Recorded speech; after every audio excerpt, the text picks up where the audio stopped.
of the fluid, how viscosity changes with agitation, we have different types of fluids. Okay, so there are two main types of fluids. The first big group, they are called Newtonian fluids. Newtonian fluids.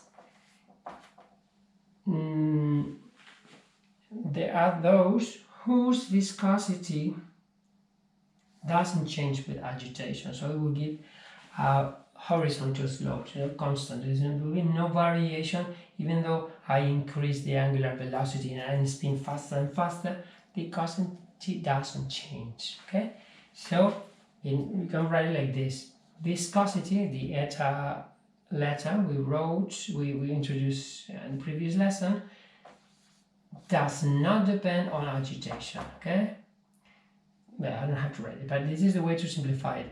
Not equal a function of gamma dot, so they're independent. Okay, even though I change the spin and velocity, the viscosity does not change. One important fluid, more abundant on Earth, is water.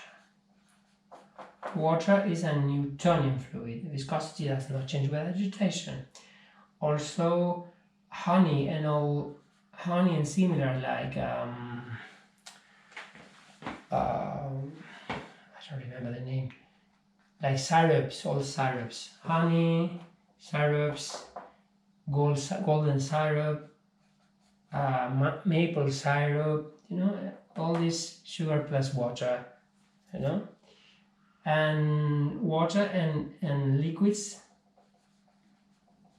with content high or equal to 90% of water, and that makes the more common drinks in the world, which I think they are in order: tea, coffee, besides water, coffee and beer, and also soft drinks. Okay, soft drinks. So the sea is full of Newtonian fluid, which is water, and we drink type 1 Newtonian fluid. We drink liquids with higher than 90% water, so they are Newtonian. Okay, this is the first type. The rest of the fluids are called, I hope there's no reflection, but anyway, you can manage. So there's another type of fluids called non-Newtonian. In non-Newtonian there are several subtypes. Okay, non-Newtonian,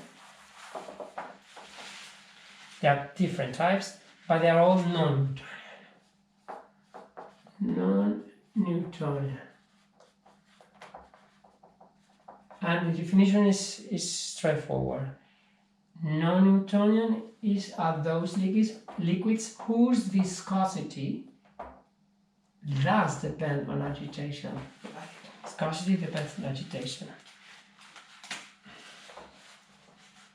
Viscosity depends on agitation.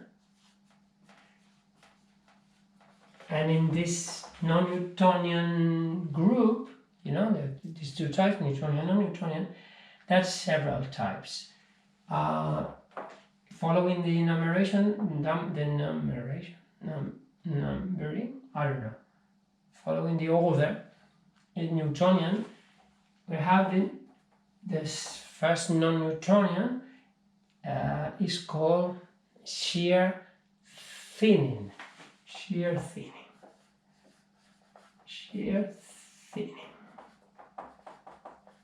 Shear, remember, is the tangential force that scissors do, is how fluids move. Okay, fluids move with a force, with a movement tangential to the force we apply.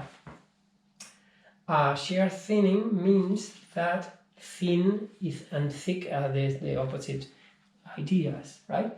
Thick means viscous. Shear thinning are those fluids whose viscosity decreases with agitation. Okay, So when we usually, to shorten, we write like this. When we increase agitation, and agitation, remember, for this we use the angular velocity, not angular velocity, shear velocity related to angular velocity. When we increase agitation, then that's what this is the arrow, then viscosity decreases. So it will be this type, shear thinning. Viscosity, this decreases with agitation. The explanation is quite rather complicated, not fully known, not completely clear. It is believed that those fluids have very long chains of molecules that are entangled, and like the movie, I think they call it entangled, like long strings that are all mixed up, entangled long chains. Okay, I don't know how to write it. And then when we apply shear force, we cause shear force, shear stress that cause agitation or shear velocity. Then what happens is that the molecules become aligned. Okay, they become aligned, and this reduces viscosity. So this can be permanent or just temporary.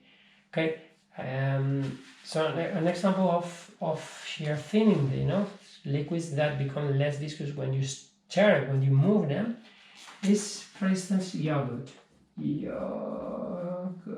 Oh, probably I got it right. Yogurt are viscous. Then if you, with a spoon, you stir it, you will see that the viscosity decreases, it becomes less fluid. But the changing structure is permanent. Okay, it doesn't, even though you put it in the fridge, doesn't go back and becomes thick again. Okay, yogurt. Another example, this is like permanent. The change is permanent.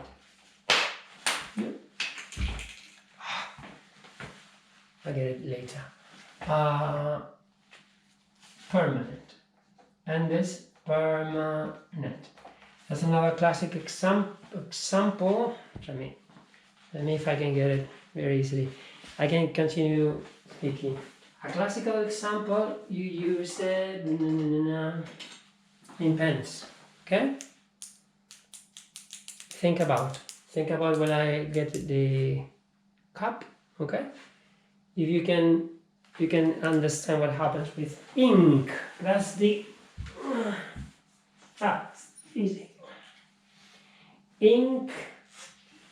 There was a problem with.